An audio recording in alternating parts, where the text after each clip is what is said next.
저는 오늘 본문의 말씀을 가지고 머리털과 수염을 깎는 행위, 이런 제목으로 하나님 말씀을 증거하도록 하겠습니다. 성경에는 참 상징이 많습니다. 그래서 성경을 가리켜 상징의 책이라 말하기도 합니다. 하나님께서는 상징을 통해서 말씀을 깊이 감추어 놓으셨습니다. 그래서 말씀을 택한 백성들에게만 열어주셨습니다. 말씀을 시대에 따라 적절하게 사용하시도록 하셨습니다. 예수님께서도 보면 많은 경우에 상징과 비유를 사용하셨지요. 왜 그렇게 하셨습니까? 어떤 사람은 그 말을 더 이해하기 쉽도록, 어떤 사람은 그 사람이 그 말을 이해하지 못하도록 하기 위해서 예수님께서는 상징과 비유를 사용하셨습니다. 오늘 본문은 하나님께서는 에스겔에게 또 머리털과 수염을 깎는 이 상징을 통해서 이스라엘에 대해서 한 예언을 보여주고 있습니다. 사실 이 예언은 비극적인 예언입니다. 그렇지만 이 예언에도 우리가 배워야 될 교훈들이 있다는 거예요. 머리털과 수염을 깎는 행위에 대해서 살펴보려고 합니다. 첫 번째, 날카로운 칼로 머리털과 수염을 깎아 저울에 달았다고 했습니다. 제가 1절을 읽도록 하겠습니다. 너 인자야, 너는 날카로운 칼을 가져다가 삭도로 삼아 내 머리털과 수염을 깎아서 저울로 달아 나누어 두라. 1절에 보면 너 인자야, 이 인자는 에스겔을 말하는 것이죠. 에스겔에게 말하기를 날카로운 칼을 가져다가 삭도로 삼으래요. 그리고는 머리털과 수염을 깎아서 저울로 달아 나누라고 했습니다. 에스겔이 누구일까요? 에스겔은 원래 제사장이었습니다. 그리고 나중에 하나님께 부름을 받아서 선지자가 되지요. 이스라엘 백성들이 하나님께 범죄했을 때 에스겔도 바벨론의 포로로 끌려가게 됩니다. 왕과 고관들과 같이 포로로 잡혀갔습니다. 30살의 나이에 포로가 된 지 5년 부르심을 받습니다. 그리고 22년간 예언 활동을 하다가 유대인 귀족에게 우상 숭배 책망하다가 순교한 것으로 그렇게 알려져 있습니다. 오늘 본문에 보면 이 칼이라는 얘기가 나옵니다. 여러분, 칼하면 어떤 생각이 떠오를까요? 성경에서 이 칼이라는 단어는 심판의 도구를 말하고 있습니다. 머리털과 수염은 뭐죠? 사람의 잘난 부분을 의미하거든요. 그러니까 머리털과 수염을 깎았다는 것은 그들의 범죄로 하나님께서 교만을 꺾으신 것을 말하고 있습니다. 즉 하나님께서는 타락한 이스라엘 백성들의 교만을 꺾는 것을 바로 머리털과 수염을 깎아서 저울에 다는 것의 상징으로 사용하셨다는 거예요. 성경에 보면 하나님이 참 싫어하는 것이 여러 가지가 있습니다. 그 중에서 가장 앞서는 것 중에 한 가지를 들라고 하면 바로 교만입니다. 하나님은 교만한 자를 싫어하십니다. 교만은 하나님 앞에 범죄의 열매임을 알아야 됩니다. 과거 이스라엘 백성들은 어떤 삶을 살았을까요? 이집트에서 400년간 살았습니다. 그러다가 요셉을 알지 못하는 왕이 등극하면서 노예로 일하게 됩니다. 그리고는 얼마나 고생을 많이 했는지 몰라요. 그런 이스라엘 백성들을 하나님께서는 은혜를 베푸셔서 출애굽을 시키십니다. 그리고 약속의 땅 가나안을 주시죠. 젖과 꿀이 흐르는 땅입니다. 그들은 하나님의 백성이요, 하나님의 복을 소유한 백성이 되었습니다. 그러면 우리가 저렇게 비참하게 살 때 하나님이 은혜를 베풀어 주셔서 우리를 구해 주셨으면 어떻게 해야 될까요? 더 하나님을 사랑하고 하나님을 의지해야 되지 않겠습니까? 그러나 그들은 하나님을 떠났습니다. 우상 숭배하고 간음하고 싸우고 하나님 보시기에 악한 죄를 저질렀습니다. 하나님의 은혜를 깨달으면 겸손해져요. 그래서 하나님을 더 예배하고 더 겸손해져야 되는데 교만하면 하나님도 우습게 알게 되거든요. 우리 인간의 삶에서 가장 무서운 적 중에 하나는 바로 부여입니다. 부자 되는 거 좋은 거 아닙니까? 교회 다니는 분들에게 소원이 뭐냐 물으면 아마 열의 9분은 그 소원 중에 부자가 되는 게 있을 거예요. 물질의 부자가 되는 건 참 좋은 것 같아요. 어떤 분이 제게 부자가 되고 싶으세요? 가난해지고 싶으세요? 물어보면 저는 아마 생각 안 할 것 같은데요. 부자 되고 싶죠. 여러분, 물질은 좋은 거예요. 물질이 있어야 선교도 하고 복음도 전하죠. 그러나 이 물질에는 인간을 교만하게 하는 함정이 또한 숨어 있다는 것도 알아야 됩니다. 그래서 돈이 많아지면 이 재물은 인간으로 하여금 교만하게 만들 가능성이 높다는 거예요. 처음에 가난했던 사람들은 그러지 않은데 부자가 되면 갑자기 어깨가 올라갑니다. 말이 달라져요. 신앙생활도 우습게 알아요. 왜죠? 교만해졌다는 것이죠. 이스라엘 백성들도 다르지 않았습니다. 그들이 가나안 땅에 도착했습니다. 이제는 먹을 거 걱정 없습니다. 젖과 꿀이 흐르는 땅입니다. 아름다운 성전을 짓고 강대국이 되었습니다. 그러자 어떤 일이 생겼습니까? 하나님보다 재물을 더 사랑해요. 하나님도 섬기고 우상도 섬깁니다. 이스라엘 백성들, 특히 남자들에게서 이 머리털과 턱수염은 굉장한 선민의 자랑이었습니다. 그래서 신명기 14장 1절에 보면 너희는 너희 하나님 여호와의 자녀이니 죽은 자를 위하여 자기 몸을 베지 말며 눈썹 사이 이마 위에 털을 밀지 말라. 이 이마 위에 털을 밀지 말래요. 깎지 말라는 것이죠. 레위기 19장 27절에도 보면 머리카락을 둥글게 깎지 말며 수염끝을 손상하지 말며 머리카락을 둥글게 깎지 말래요. 그리고 수염끝을 손상하지 말래요. 이스라엘 남자들은 머리를 깎는 것, 그리고 대머리를 만드는 것은 수치와 부끄러움으로 알았습니다. 그래서 이 클레이지라는 분은 조롱과 수치와 애통의 표징이 바로 머리를 깎는 것과 대머리가 되는 거라고 했다는 거예요. 보세요. 머리를 깎았습니다. 수염을 깎았어요. 그리고 저울이 달아봅니다. 그럼 무게가 많이 나갈까요? 많이 나가지 않죠. 여러분, 우리 몸에서 이 머리카락, 물론 무게가 아주 안 나가는 건 아니겠지만 머리를 깎고 수염을 깎아서 재본다 한들 그 사람의 몸무게에 비하면 머리카락이나 수염의 무게는 아주 가볍습니다. 그들이 그렇게 자랑하고 소중하게 여기는 이 머리털, 이 수염 아무것도 아니고 오히려 머리털과 수염이 깎였다는 것은 조롱거리이며 수치가 될 뿐이라는 것이죠. 하나님께서 망신을 주신 것이라는 겁니다. 이스라엘 남자들은 머리를 기르는 것을 굉장한 자랑으로 알았어요. 수염을 기르는 것 굉장한 자랑으로 알았습니다. 근데 하나님께서는 그 머리를 깎아버리는 거예요. 수염을 깎아버리는 거예요. 그들의 자랑을 수치로 만든 거예요. 잠언 16장 18절에 보면 교만은 패망의 선봉이요 거만한 마음은 넘어짐의 앞잡이니라. 교만은 뭐라고요? 패망의 선봉이래요. 여러분, 교만하면 하나님께서 그 교만을 꺾으신다는 겁니다. 오늘 예배 참석하신 사랑하는 성도님, 여러분에게 혹시 교만 있지 않으십니까? 저는 겸손하죠. 정말 겸손하면 너무 좋겠습니다. 그런데 성경을 보세요. 이 교만한 사람들의 특징이 자기가 교만한 줄을 잘 몰라요. 그래서 교만하다 그러면 굉장히 기분 나빠하거든요. 지금 에스겔이 하나님 말씀을 증거하잖아요. 이스라엘 백성들이 하나님의 말씀인 에스겔의 그 말을 무겁게 듣습니까? 우습게 여기잖아요. 예레미야가 하나님 말씀 전하니까 어떻게 합니까? 죽이려고 하잖아요.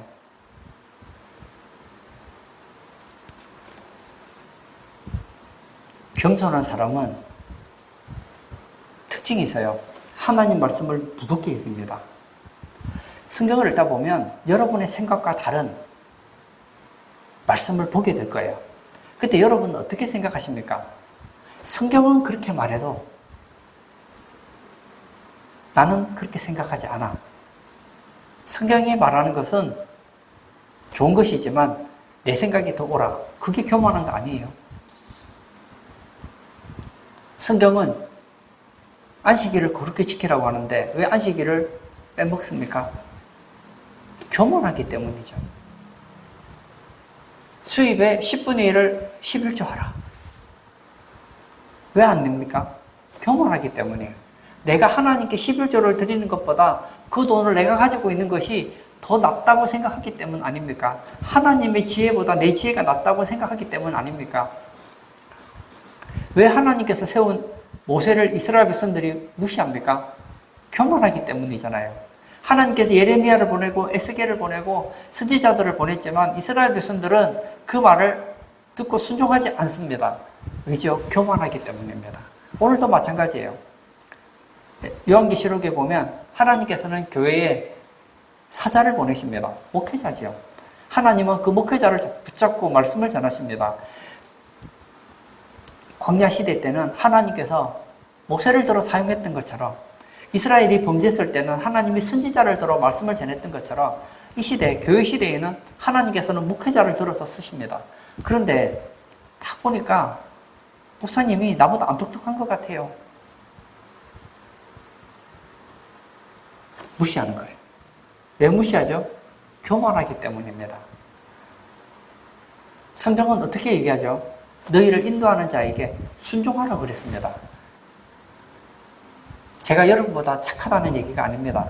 제가 여러분보다 똑똑하다는 얘기가 아닙니다. 목사가 뭐 하는 사람이죠? 하나님 말씀을 가르치는 사람이에요. 하나님 말씀대로 살도록 하는 사람이에요. 그러면 하나님 말씀대로 가르치려고 몸부림친다면, 하나님 말씀을 바로 전한다면 그 가르침 앞에 순종해야 된다는 거예요. 저는 제가 살아왔던 인생을 돌아볼 때 저는 그 교육자들 말을 참 잘 들었던 것 같아요. 그런데 제가 교육자가 되고 나니까 약간 생각이 달라지더라고요. 목사님이 이렇게 일을 하라 그래요. 근데 제가 생각할 때는 그렇게 일하는 것보다 이렇게 하면 더 일이 될 것 같아요.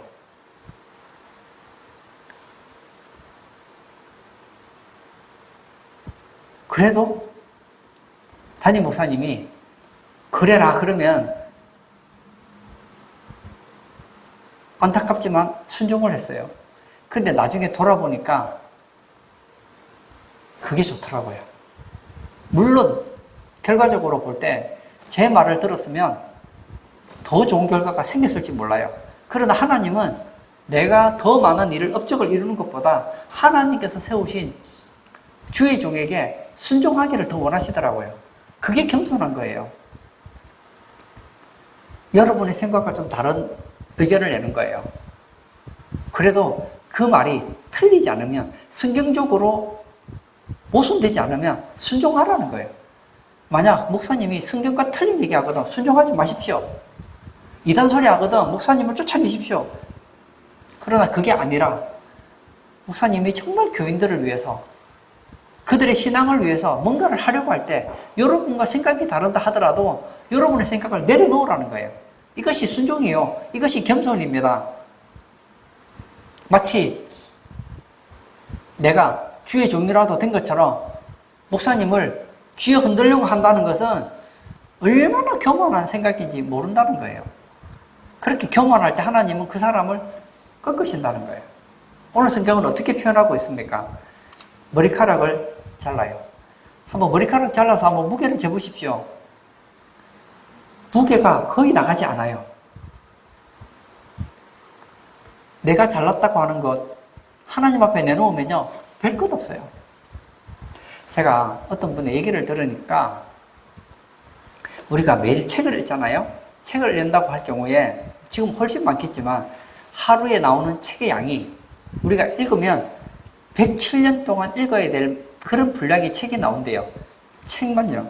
거기다가 방송, 강의, 그 다음에 블로그라든지 페이스북이라든지 유튜브라든지 이런 강의를 치면 하루에 나오는 지식의 양이 수백 년, 수천 년치 나온다는 거예요. 여러분, 우리가 살아봤자 100년도 못 살아요, 대부분.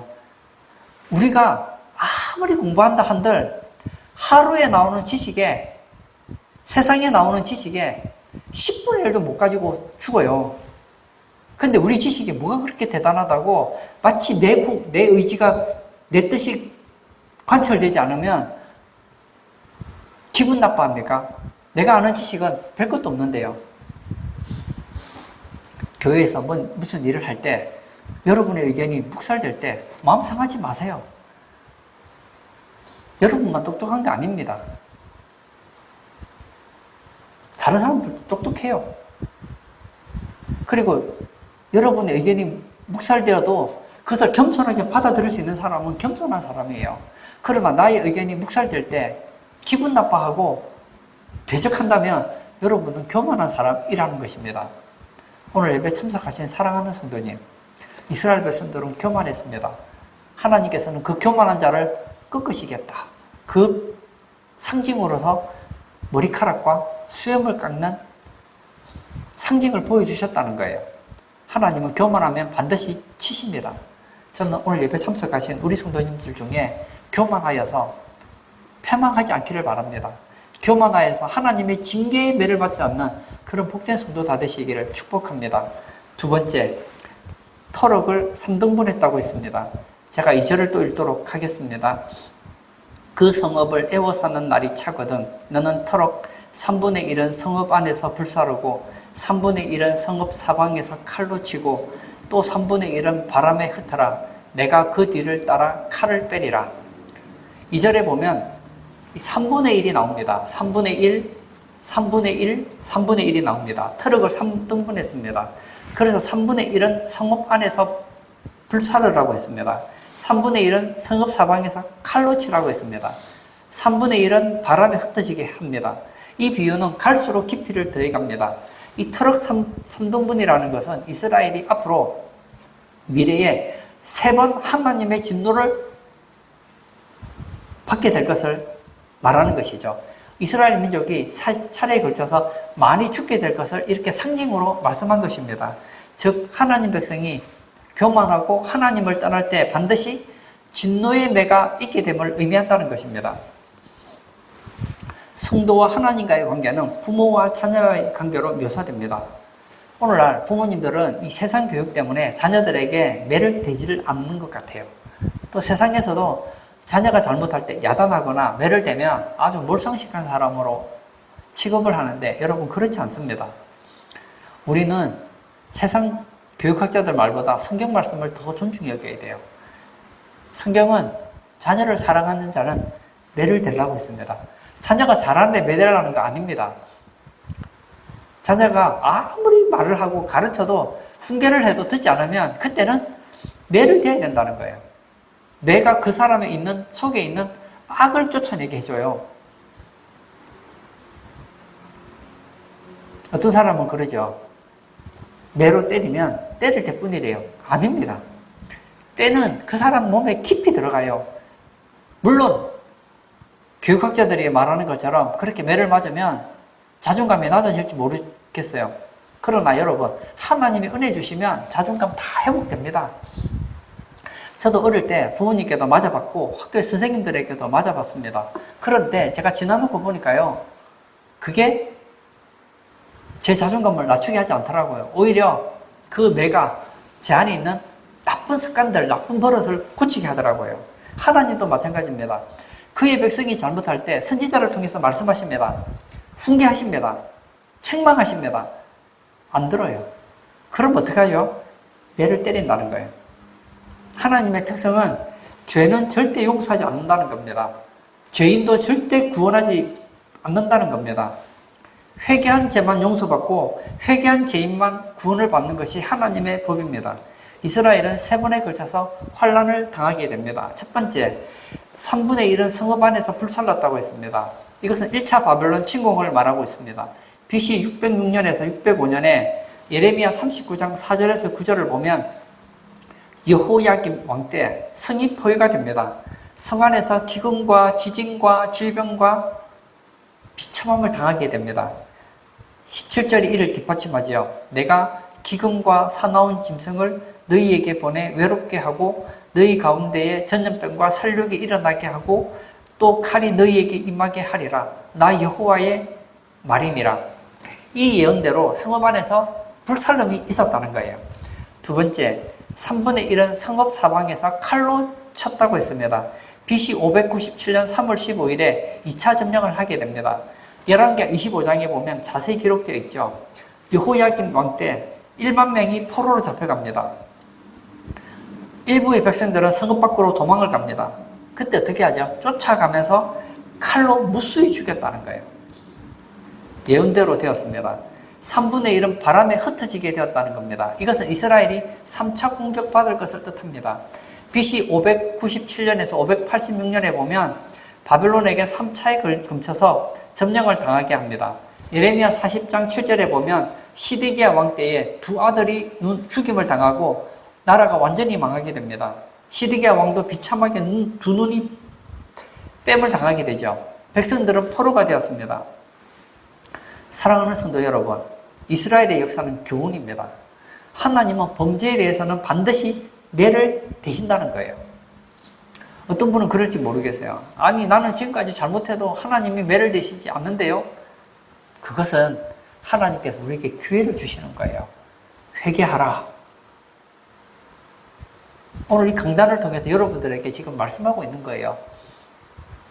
여러분 안에 아직 고치지 못한 죄가 있다면 오늘 회개하십시오. 철저하게 회개하십시오. 여러분의 죄를 자백하십시오. 이스라엘 백성들은 에스겔 선지자가 아무리 말해도 듣지 않아요. 회개하지 않습니다. 그 결과 어떻게 됩니까? 하나님께서 에스겔을 통해서 예언을 하시죠. 그 예언대로 이스라엘은 3차에 걸쳐서 망하게 됩니다. 우리들도 마찬가지입니다. 하나님께서는 이스라엘은 괴롭히고 우리는 괴롭히지 않으실까요? 아니라는 겁니다. 우리도 죄 지으면 매를 맞게 돼요. 그러면 우리 인생이 괴로워집니다. 어떤 부모님이 자녀가 잘못해서 매를 대려고 해요. 어떤 자녀가 그래요. 때리려면 때리십시오. 그런 자녀가 있고, 또 하나는 때리려고 할 때 아빠가 지금 내가 잘못해서 정신 차리라고 때리려고 하는구나. 깨달아요. 아빠, 제가 잘못했어요. 이제 앞으로는 이런 잘못을 하지 않을 테니까 한 번만 용서해 주세요. 하고 눈물을 뚝뚝 흘린다면 아버지가 때릴 이유가 없죠. 아버지가 왜 매를 대려고 합니까? 말을 해도 못 알아들으니까 이제는 매로서 버릇을 고치려고 하는 거 아니겠습니까? 오늘 예배 참석하신 사랑하는 성도님, 하나님의 인내하심을 우습게 여기지 마십시오. 하나님은 우리에게 기회를 주시는 하나님이십니다. 한 번에 멸망시키지 왜 3차에 걸쳐서 하나님께서는 매를 대셨을까요? 기회를 주는 거예요. 처음부터 100% 때리지 않아요. 3분의 1. 정신 못 차리게 또 3분의 1. 그래도 정신 차리지 못할 때 완전히 망하게 하시는 거 보지 않습니까?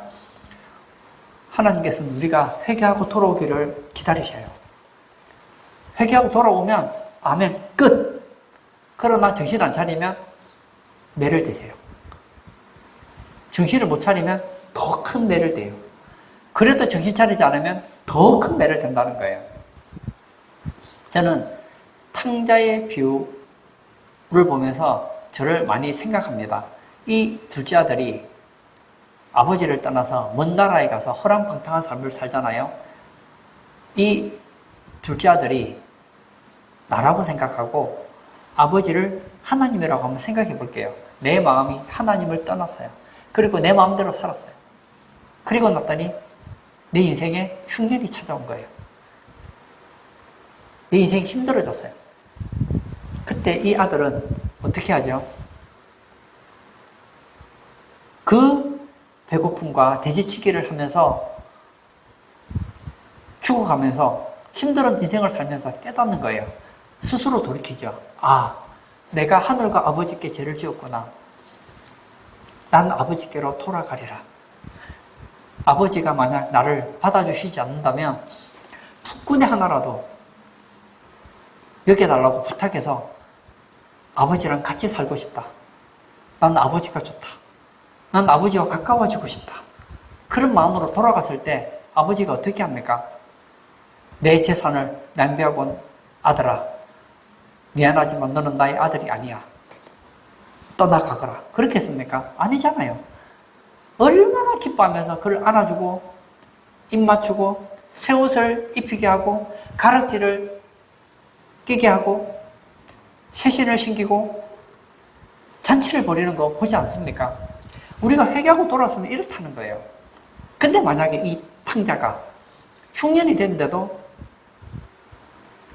정신을 못 차리고 또 다른 꾀를 쓴다면 어떻게 될까요? 그의 인생이 점점 더 힘들어진다는 거예요. 예전에 제가 들었던 이런 말이 있습니다. 매 맞고 정신 차릴래? 그냥 정신 차릴래? 여러분은 매 맞고 회개하실래요? 그냥 회개하실래요? 매 맞고 신앙생활을 잘하실래요? 그냥 신앙생활을 잘하실래요? 이스라엘 백성들은 매를 맞아도 정신을 차리지 못했습니다. 그 결과 터럭을 3등분해서 3번에 걸쳐서 하나님의 진노의 매를 맞았다는 거예요. 오늘 예배 참석하신 사랑하는 성도님, 죄를 안 지으면 좋겠지만 뭐 저라고 해서 죄를 안 지켰어요? 우리는 알고 죄를 짓고 모르고 짓고 다양하게 죄를 짓습니다. 제일 좋은 것은 안 짓는 게 좋지만 죄를 지었다면 핑계대지 말고 빨리빨리 회개하자는 거예요. 정말 겸손한 성도님, 회개 잘하시는 복된 성도님 되시길 축복합니다. 세 번째, 조금은 옷자락에 샀다고 했습니다. 제가 3절을 또 읽도록 하겠습니다. 너는 터럭 중에서 조금을 내 옷자락에 사고 3분의 1은 이렇게 나눴잖아요. 그런데 그 터럭 중에서 조금은 옷자락에 사라고 했습니다. 물론 불태우고 칼로 치고 흩었지만 남은 조금의 터럭도 있을 거 아니에요. 그 털은 어떻게 했다고요? 옷자락에 감쌌다는 거예요. 이것은 하나님께서 신앙을 지킨 자들을 보호하는 것을 의미합니다. 구약의 이스라엘은 신약의 교회의 모형입니다. 오늘 터럭을 조금 옷자락에 산다는 것은 그 가운데서도 신앙생활을 그나마 제대로 하는 사람이 있더라는 거예요. 물론 하나님의 기준에는 미치지 못해요. 그러나 하나님께서 보실 때에 이 사람들은 남은 자다. 내가 이들에게는 은혜를 베풀어야 되겠다. 이들은 내가 보호해야 되겠다 하는 사람들이 있더라는 거예요. 저는 우리 성도님들이 그런 성도님 되기를 바랍니다. 이스라엘의 남은 자들, 그 털에 조금을 옷자락에 샀다는 것은 이스라엘의 남은 자들, 다시 말하면 신앙을 그래도 지킨 자들은 보호하신다는 거예요. 모두가 타락한다 하더라도 신앙을 지킨 남은 자들이 있습니다. 그들은 하나님의 보호를 받습니다. 요즘에 세상이 타락했다고 하지 않습니까? 그리고 교회에도 신앙생활을 잘하는 사람보다는 못하는 사람이 많은 것 같아요. 여러분은 누구를 보고 위로를 받습니까? 나보다 신앙생활을 못하는 사람 보고 위로를 받으십니까? 아니면 나보다 신앙생활을 잘하는 사람을 보면서 도전을 받으십니까? 공부를 잘하는 사람과 못하는 사람의 특징이 있더라고요. 공부를 못하는 사람은 자기보다 못하는 사람 보면서 위로를 받아요. 근데 공부를 잘하는 사람은 자기보다 공부 잘하는 사람을 보면서 도전을 받아요. 여러분은 어떻습니까? 우리 교회에는 1년에 교회 한 번도 안 나오는 사람도 있는데 나는 1년에 5번이나 교회를 나가지. 나 정도면 신앙생활을 잘하는 거 아니야? 그 사람을 보고 위로를 받으시겠습니까? 아니면 정말 예배를 잘 드리는, 주일 예배 한 번도 빠지지 않고 드리는 신실한 예배자를 보고 위로를 받으시겠습니까?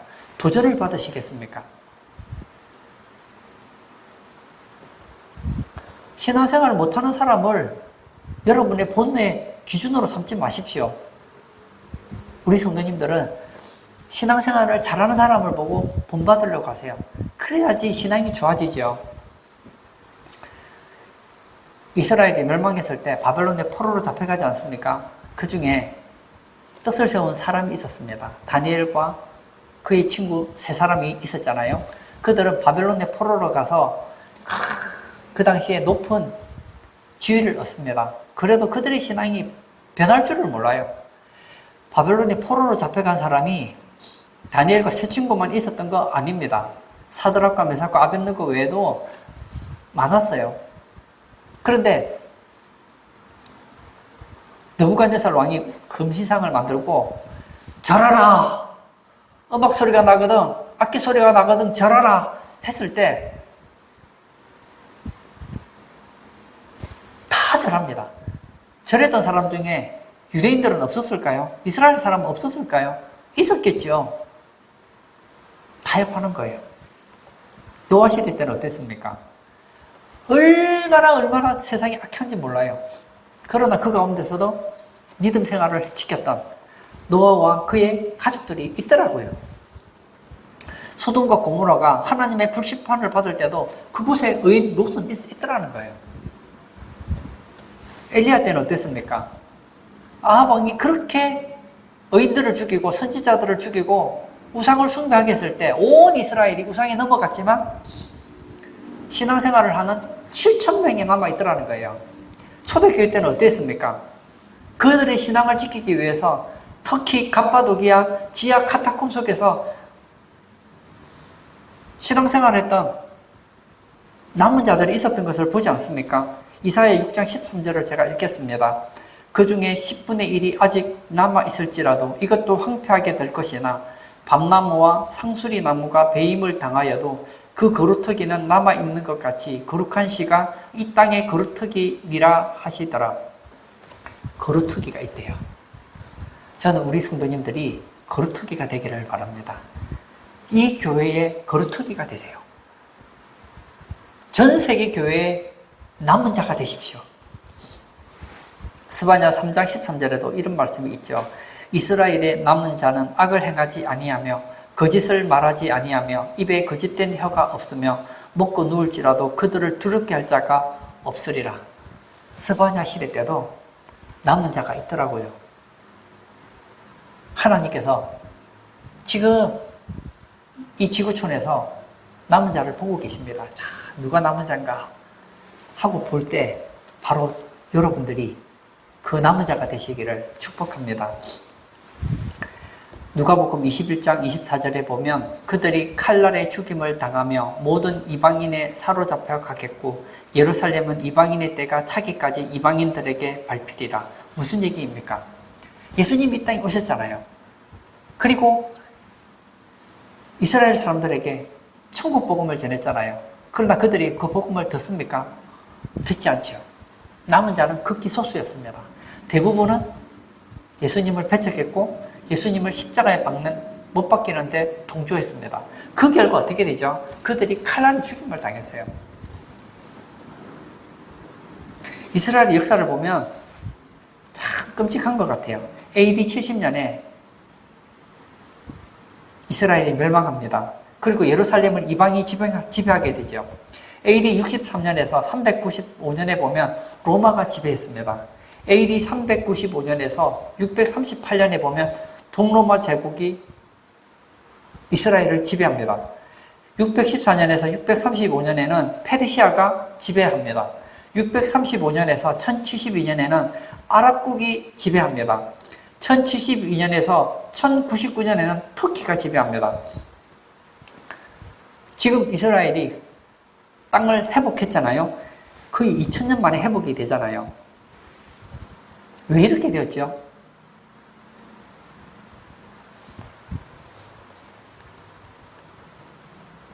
교만했기 때문입니다.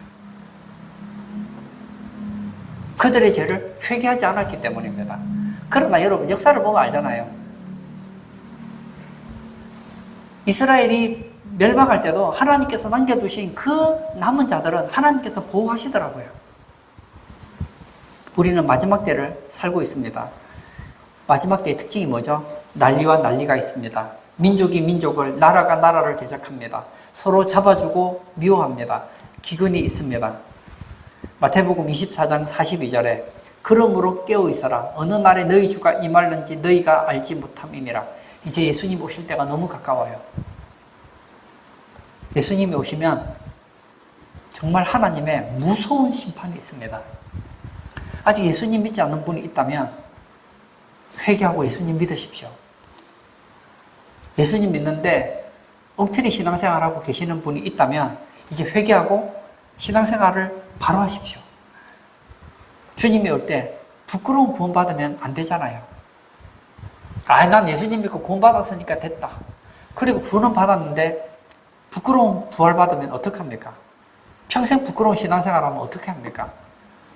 오늘 예배 참석하신 사랑하는 성도님, 하나님께서는 에스겔에게 상징을 보여주셨습니다. 머리털과 수염을 깎는 이 행위를 통해서 우리에게 교훈하고 싶은 게 있다는 거예요. 여러분이 잘났다고 생각하는 거, 그것은 하나님 보실 때는 머리털과 수염에 불과합니다. 하나님이 마음만 가지시면요, 수염 깎는 거 순식간입니다. 머리털 깎는 거 순식간이에요. 여러분이 자랑하는 거 하나님 앞에 아무것도 아닙니다. 그거 가지고 내가 잘난 줄 알면 이건 교만한 거예요. 그러면 오히려 하나님께 벌 받는다고요. 결론을 짓고자 합니다. 우리 성도님들은 하나님께서 에스겔에게 보여주셨던 머리털과 수염을 깎는 행위를 통해서 우리 자신을 돌아보기를 바랍니다. 이사야 17장 6절을 제가 읽어볼까요? 그러나 그 안에 주울 것이 나물이니 감람나무를 흔들 때에 가장 높은 가지 꼭대기에 과일 2-3개가 남은 것 같겠고 무성한 나무의 가장 먼 가지에 4-5개가 남은 것 같으리라. 이스라엘의 하나님 여호와의 말씀이니라. 여기 보면 감람나무를 흔든대요. 흔들었더니 과일 2-3개가 남았대요. 무슨 얘기죠? 평소에는 다 신앙생활을 잘하는 것 같은데 환난과 어려움이 닥치면 다 떨어진다는 거예요. 그러나 그 가운데도 2-3개는 남겠고 나무의 먼 가지에는 5개가 남는다는 것은 무슨 얘기일까요? 끝까지 남는 자가 있다는 겁니다. 저는 그것을 믿습니다. 저는 제가 그 남은 자가 되기를 원합니다. 오늘 예배 참석하신 우리 성도님들이 그 남은 자가 되기를 바랍니다. 그 남은 자는 하나님이 보호하세요. 하나님이 여러분을 높여주셨다면 하나님께 영광을 돌리시고 더 겸손하시고 여러분이 하나님 보시기에 아름답지 못한 교만함이 있다면 회개하시고 하나님을 더 붙잡고 믿음 생활 잘하심으로 하나님이 보호하시는 그 남은 자가 되시기를 주의 이름으로 축복합니다. 이 시간 한번 같이 기도하기를 원합니다. 하나님은 이스라엘 백성들을 징계할 마음이 없으십니다. 그들이 신앙생활을 잘한다면 하나님이 왜 징계하시겠습니까? 그들이 겸손하다면 하나님이 왜 징계하시겠습니까? 그들이 회개한다면 하나님이 왜 징계하시겠습니까? 그러나 그들은 교만했습니다. 그들은 그들의 잘못을 인정하지 않았어요. 우상을 섬기면서도 회개하지 않았습니다. 하나님이 그들에게 준 것으로 인하여서 그들은 교만했습니다. 남을 무시하고 하나님을 업신여겼습니다. 그 결과 하나님의 징계를 받았다는 거예요. 이 시간 기도할 때 하나님께서 우리에게 아무리 은혜를 주신다 하더라도 저는 교만하지 않겠습니다. 그리고 하나님 보시기에 아름답지 못한 죄가 있다면 철저하게 회개하고 정신 차리고 신앙생활 하겠습니다. 그런 우리 성도 되게 해달라고 다 같이 기도하도록 하겠습니다.